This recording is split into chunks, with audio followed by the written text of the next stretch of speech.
আসসালামু আলাইকুম ওয়া রাহমাতুল্লাহি ওয়া বারাকাতুহু। সুপ্রিয় দর্শক শ্রোতা মণ্ডলী, দূরে এবং কাছের প্রিয় ভাই ও বোনেরা, আপনারা দেখতে পাচ্ছেন এমএইচ মুসলিম টিভির পর্দায় ইসলামিক নিত্য নতুন ভিডিও। আজকে এমন একটি গুরুত্বপূর্ণ বিষয় নিয়ে আলোচনা করব, যেটা সবার জন্য খুবই প্রয়োজনীয়। তো সুপ্রিয় দ্বীনী ভাই ও বোনেরা, আমরা যে রাতের বেলায় ঘুমাই, তো ঘুমানোর আগে কি কি আমল করব সেটা জেনে নেই এই ভিডিওর মাধ্যমে। তো সুপ্রিয় দর্শক, ঘুমানোর আগে যে 8টি আমল করলে আপনার ভাগ্য বদলে যাবে ইনশাআল্লাহ।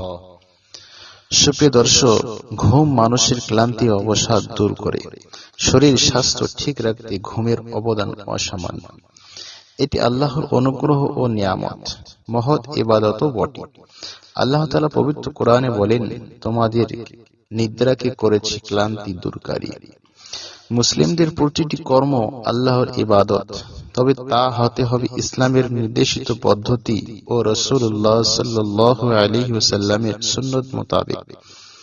তখন সবকিছুর মতো ঘুমও ইবাদত পূর্ণ পরিণত হয়। এখানে ঘুমানোর আগে কয়েকটি গুরুত্বপূর্ণ আমল দেওয়া হলো। 1. 3 কুল পরে ফু দেওয়া। 2 হাতের তালু একত্রে মিলিয়ে সূরা ইখলাস, সূরা ফালাক ও সূরা নাস পড়ে তাতে ফু দেবেন। তারপর 2 হাতের তালুর মাধ্যমে দেহের যতটা অংশ সম্ভব মাসহ করবেন। মাসহ শুরু হবে মাথা, মুখমণ্ডল ও দেহের সামনের দিক থেকে। এভাবে 3 বার করবেন। 2. আয়াতুল কুরসি পড়া।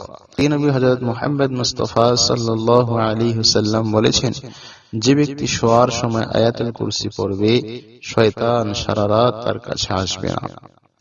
3. সূরা বাকারার শেষ 2 আয়াত। রাসূলুল্লাহ সাল্লাল্লাহু আলাইহি ওয়াসাল্লাম বলেছেন, যে ব্যক্তি রাতে সূরা বাকারার শেষ 2 আয়াত আমানার রাসূলু বিমা থেকে তেলাওয়াত করবে, এটা তার জন্য যথেষ্ট হবে।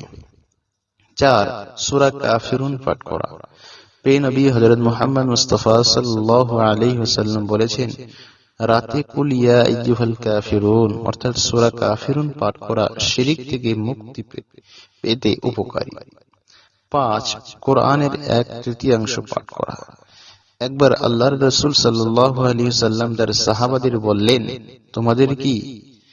তোমাদের কেউ কি এক রাতে 1/3 কোরআন পড়তে অসমর্থ হবে? এতে সকলকে বিষয়টি ভারী মনে করল। বলল, এই কাজ আমাদের মধ্যে কে পারবে হে আল্লাহর রাসূল? তখন তিনি বললেন, সূরা ইখলাস হলো 1/3 কোরআন। 6. ডান হাত গালের নিচে রেখে দোয়া পড়া। আল্লাহর রাসূল সাল্লাল্লাহু আলাইহি ওয়াসাল্লাম যখন ঘুমানোর ইচ্ছা করতেন, তখন তার ডান হাত তার গালের নিচে রাখতেন। তারপর এই দোয়াটি বলতেন, আল্লাহুম্মা বিসমিকা আমুতু ওয়া আহইয়া। আমার সাথে আবার বলেন, আল্লাহুম্মা বিসমিকা আমুতু ওয়া আহইয়া। অর্থ, হে আল্লাহ, আপনার নাম নিয়ে আমি মরছি অর্থাৎ ঘুমাচ্ছি, এবং আপনার নাম নিয়ে জীবিত অর্থাৎ জাগ্রত হব। 7. তাসবিহে আমল করা। আল্লাহ রাসূল সাল্লাল্লাহু আলাইহি সাল্লাম তার মেয়ে ও জামাতা ফাতিমা রাদিয়াল্লাহু তাআলা আনহা ও হযরত আলী রাদিয়াল্লাহু তাআলা আনহুকে বললেন, আমি কি তোমাদের এমন কিছু বলে দেব না যা তোমাদের জন্য খাদেম অপেক্ষাও উত্তম হবে? যখন তোমরা তোমাদের বিছানায় যাবে, তখন তোমরা 33 বার সুবহানাল্লাহ, 33 বার আলহামদুলিল্লাহ এবং 34 বার আল্লাহু আকবার বলবে। তা খাদেম অপেক্ষাও তোমাদের জন্য উত্তম হবে। সুবহানাল্লাহ। তো সুপ্রিয় দর্শক, 8 নম্বর আমল হচ্ছে সূরা মুলক পাঠ করা।